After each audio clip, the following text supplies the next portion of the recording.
piece of junk.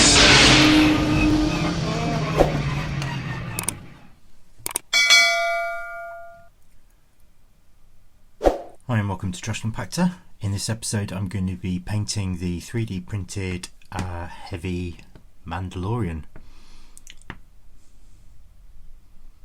So the 3D printed Heavy Mandalorian is available in my store. There's loads of other people who've also printed the original, what's called an STL file, from a guy who's designed it called Desert Octopus.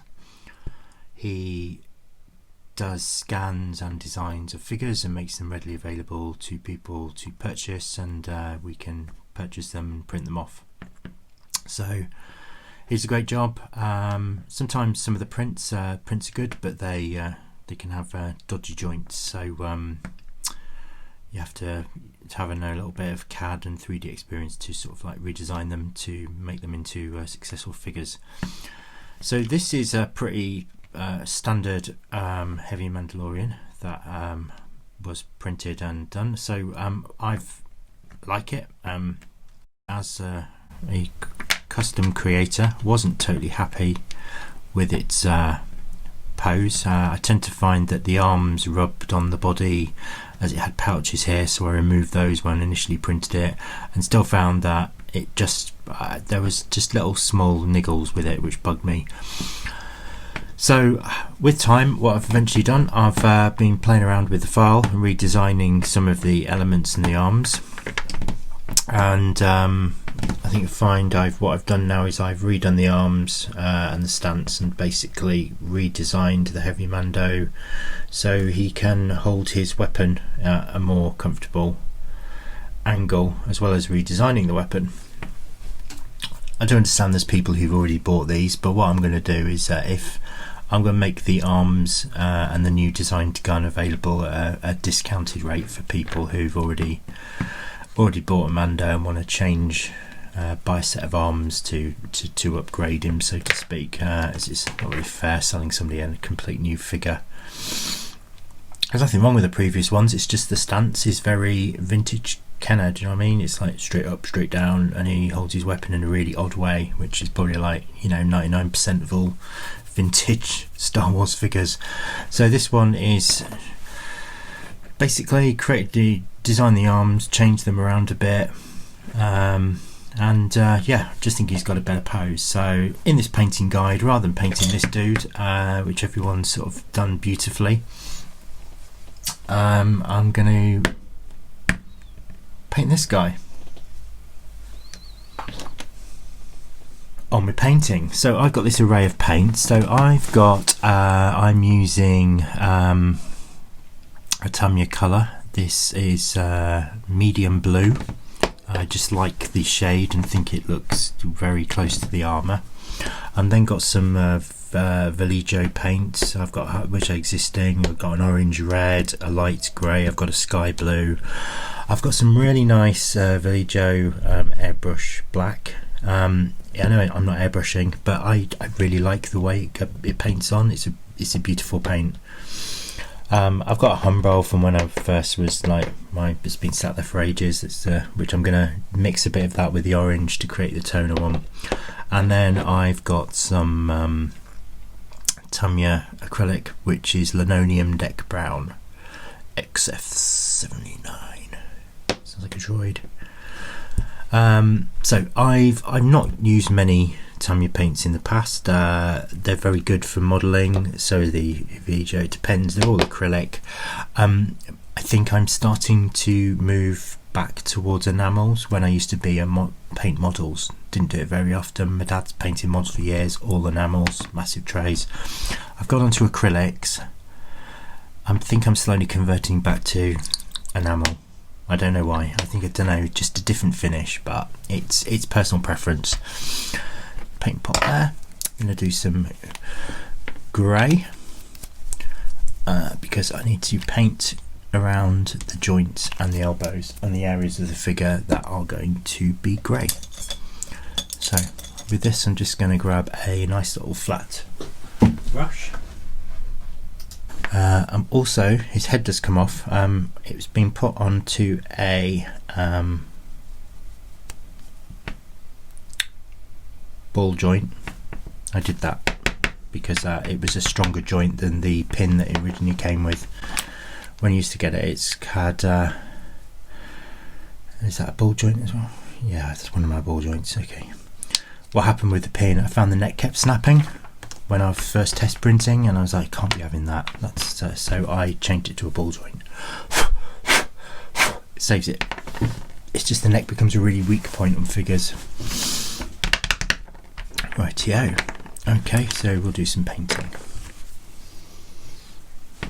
So this is the light grey, and the first thing I'm going to start with is back to front, is bottom to top, do his feet. Nice thing about resin is it does take paint really well, so it actually takes away the effort of priming figures.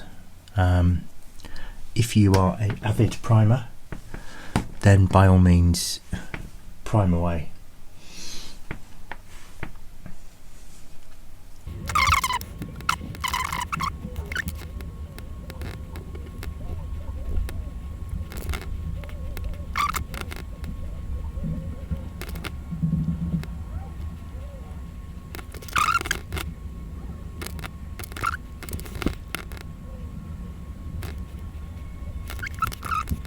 Paint on the joints won't hurt.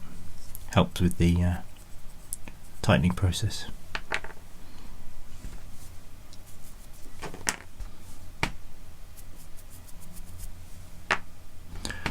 Yeah, you can see some pins, some of the old pins I used to do. You see, I don't know if you can see this very well in the focus, but they're like a duck's bill. They're fine. They go in, but they don't come out very well. That's what I've discovered. So I'm slowly eradicating those, and I'm starting to change joints to then become the duckbill, but solid with a piece in between, so it gives it strength. The thing is that you've got, this is where you twist them to go in, and you can twist them to get out. What I tend to find is with the duckbill style pins, they'll squeeze in, and when you want to remove it, they snap. Really frustrating, especially when you want to paint a figure. So I'm eradicating those from all of my future models. There is some I've already printed. They'll disappear with time. I think I've got a few legs in that in the Heavy Mando, but if you're super careful, you're totally fine. There we go. So another thing I just probably should have done. I'm just going to touch on up underneath this helmet.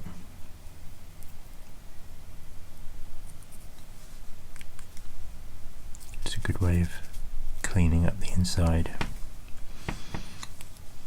Yeah, that'll do.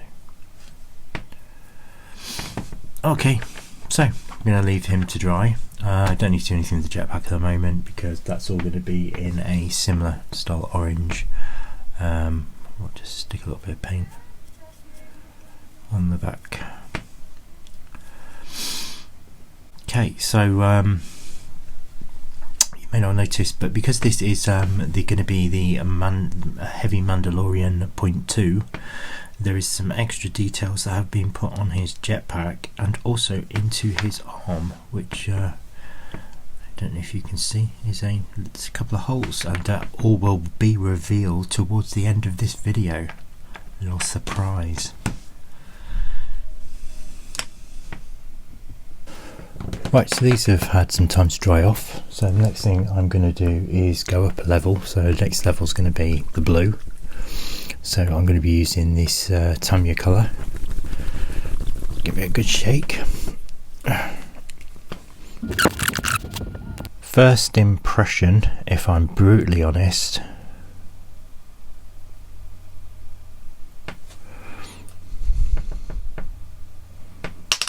too grey.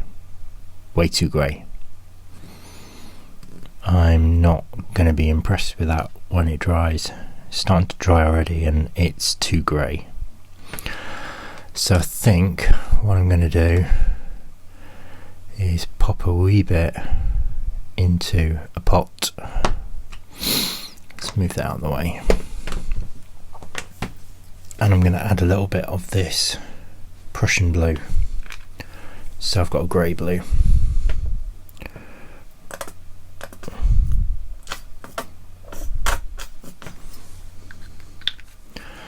we'll see how that goes. Then I'm adding a blue tint to my grey.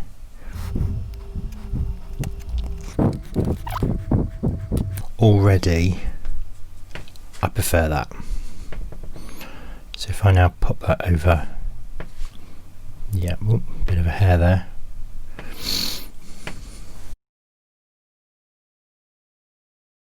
Yeah, that's a far better colour. I'm much more happy with that.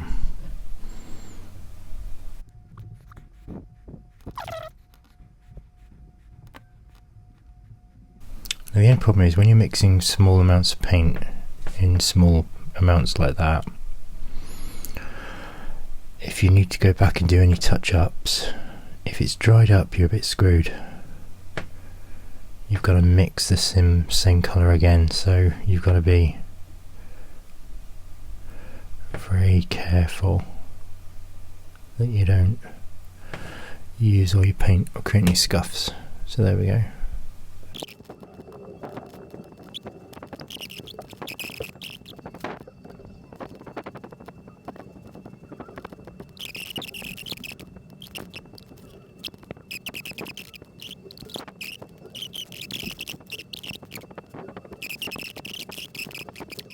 Yeah, that's all painted underneath, so I'm going to pop that in a jar and leave this layer to dry off. So these guys have dried now, so next thing I want to do is I'm going to paint some of the orange detail on the figure. I'm going to use the orange red. It's a good orange, it's just a little bit too orangey and I want to yellow it up a bit. So I've got this matte 24, it's quite a watery acrylic, quite a bit of that in. Clean my brush off, give it a good mix.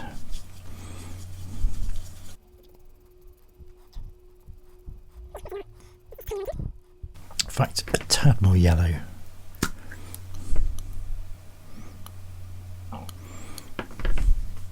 I call that a tad.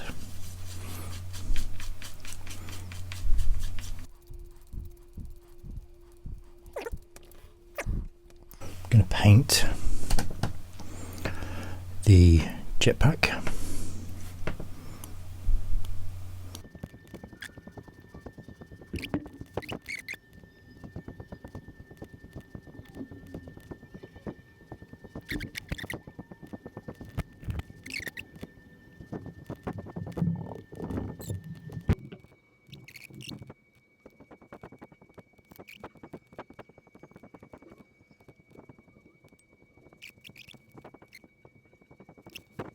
So the next thing I'm going to try and do is the brown. So again, I've got the Tamiya colour.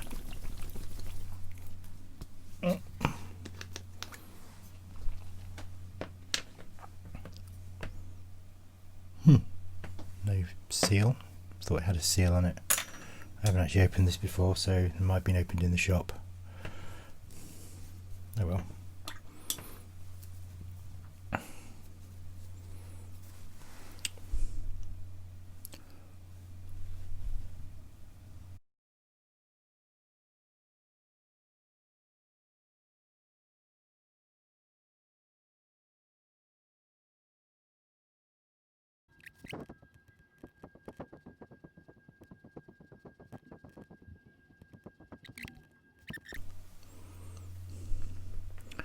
So just on the back of the arm, one thing I've realised, I haven't painted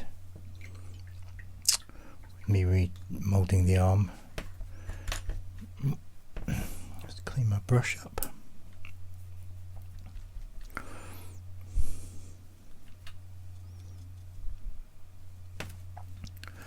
Just the detail of painting in the orange.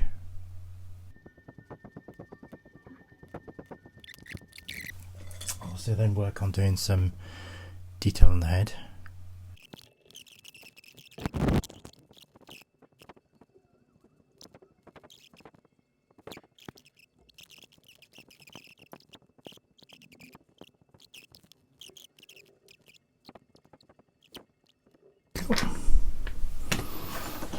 Sorted. Right, so they do need to dry for a while. I'm going to probably need to do another coat because the orange that I mixed is just not good enough. I probably should have just bought a decent orange in the airbrush paint or the Tamiya, but it's the only orange I've got, and it works brilliantly on its own. It's just when I've mixed it with that watery yellow, it's just wrecked it. I don't know why, but a load of Humbrol paints I bought. Humbrol are really good paints, and their acrylics are good. But for some reason, like that yellow, it's just incredibly watery, and it doesn't matter how much I shake it or mix it, it's just water. It was one of the ones that's like 30% extra free, and it just makes me wonder the 30% extra free was water that they added to it. I've no idea why, because I've got some Humbrol paints, beautifully thick, lovely, but that terrible paint, really, really watery, really bad. So while I'm waiting for that to dry, one thing I can do is I can paint the weapon. So I'm going to use my my airbrush black. As I keep saying, one of my favourite paints. Just its coverage is lovely. Yeah, goes on so well. And give this a complete coat.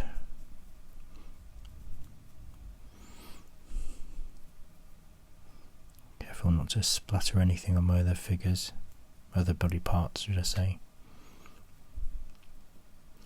You don't have to paint this if you don't want to. It's personal preference. I know I print them black, but I do that just so if people want the option of actually painting it, they can do, and if they don't want to, they don't have to. Some of the prints I do have flesh coloured parts, and the idea is that, well, you could actually just gloss the flesh to save you having to paint it in flesh colour, but some people prefer to add their own flesh skin tones onto figures. Again, personal preference. There's no right, there's no wrong. You know, you don't even have to follow the colour guidelines on this figure if you didn't want to. You could do them in greens and browns, and you know, it doesn't even have to be like the colour scheme for the Mandalorian. You know, you can invent characters. Right, so leave that to dry off. I will place that. Which way shall I place that so I get less? I will do it that way, it's bottom to the top. There we are.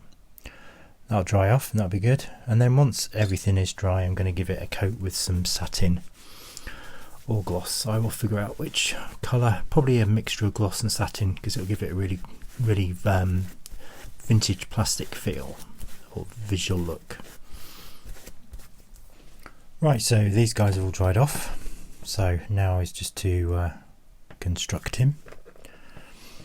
So I'm not going to do any joint fillers at the moment, because you can usually put in like super glue, leave it for 24 hours, and then that'll give you tougher joints. Because what I'm going to do, I'm going to be applying a level of gloss to this, or satin, and that'll seep in and will help make the joints tighter. So as you can see, like that one is quite loose anyway. I'm going to touch up the orange again and do a second run. So let's get the arms in. There we are.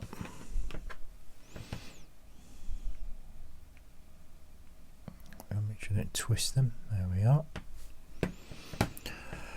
Okay, that's so good. Let's get the helmet on. Put it onto the ball joint. There we are. Nice and solid.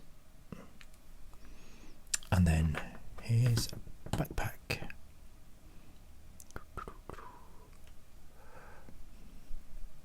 Remember, push and twist, push and twist. There we are. Right. So I've got my Mando together. Heavy Mandalorian. So thing for me to do now is to, you can see how loose his leg is. Look, that's just not a great pin. So I'm probably going to need to super glue those, but I'm going to give it a level of gloss. But I will do that once I have done my next.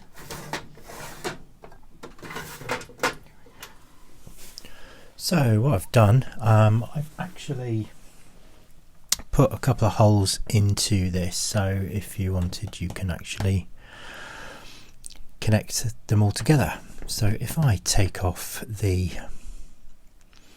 backpack, there we go.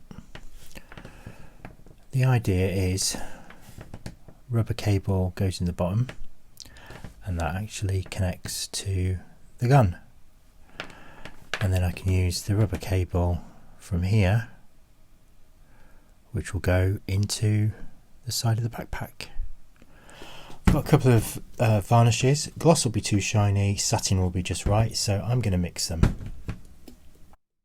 Yes, mixing my finishes, rock and roll. So I'm going to stick in a little bit of satin,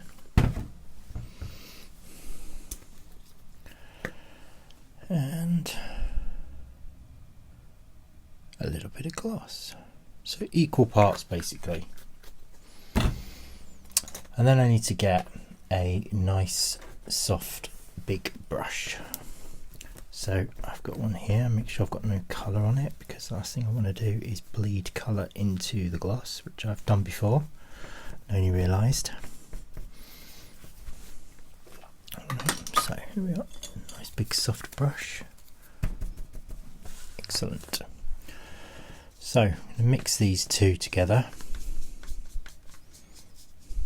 So I'm going to get a shiny finish, but it's going to be dulled down a bit by the satin.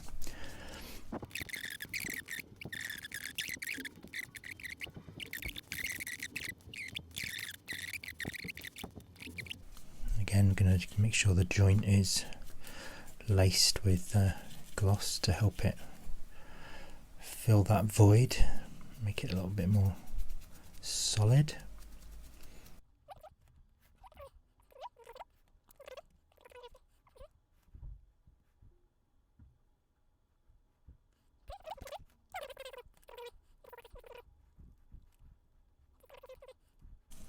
Holes to help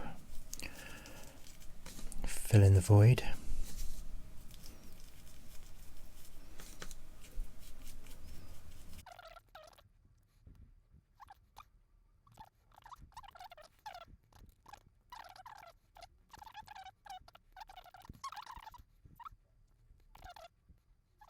So you can see how quick and liberal I'm being with that. Flexible. Right, and now I just need to leave that to dry off. Right, well, some time's passed and these have all dried now, so they've got a good reflection on them. They're not too shiny, they're not too dull. So I glossed all the joints, and my idea is hopefully that will actually make them tighter, and it has done, which is good news. So there we are, push them in gently and twist. Perfect, not loose anymore. And then the last few things I need to do, leave him there. Got the arms, put on little pegs so they dry. Squeeze those in. Yep, definitely tighter with the gloss grid going into the joints. It's just a way of tightening them up. So there we are. Next thing I need to do is to connect all the bits together. So I'm going to remove, I'm going to leave that actually if I take it off. So what I'm going to do is now grab a little bit of super glue.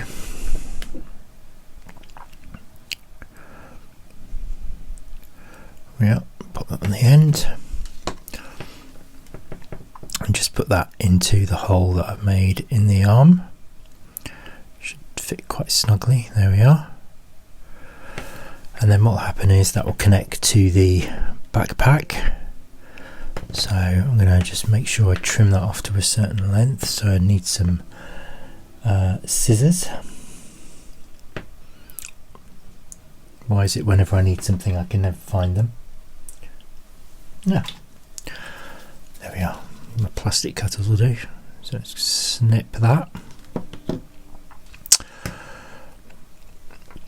while I'm waiting for that, I'm just going to double check. So I'm using the same bit of hose that I use on my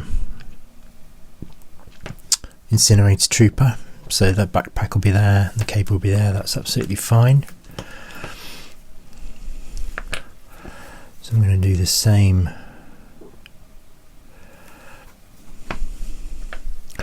Stick a lot of super glue in that, pop it into the rocket, give it a twist, tack off quite quickly, and then on the gun I've created a hole at the bottom. I'm going to do the same there, stick a bit of glue in there, and then pop the end of that into there. And just leave that to tack off for a moment.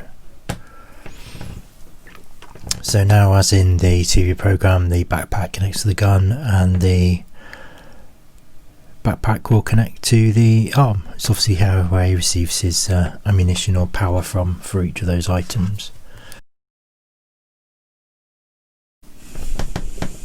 There we go. So they're tacking off. I will start applying them. Should be okay for the moment. I'm going to slide the backpack on, twist it very carefully and push. Again, a little bit of gloss has made it tight, which is absolutely fine. I don't want to snap the peg. However, it doesn't really matter on the backpack because it's probably the sort of thing you could actually glue on. There we go, backpack on. So I need to now pop a little bit of super glue into that hole there. There we go, a little smidgen in there.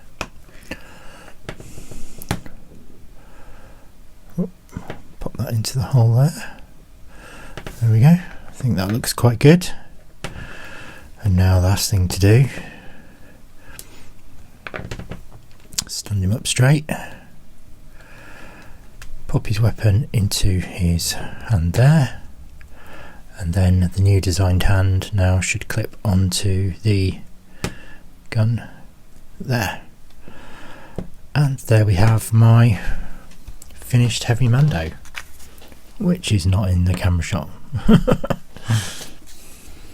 So there we have my finished Heavy Mando with his hoses connecting his backpack to his arm. I just think it adds a nice little extra level of detail.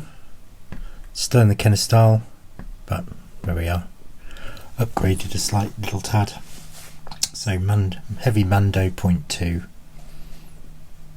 So I hope you enjoyed this video, and if you want to see more in the future or suggest some potential future makes, please subscribe.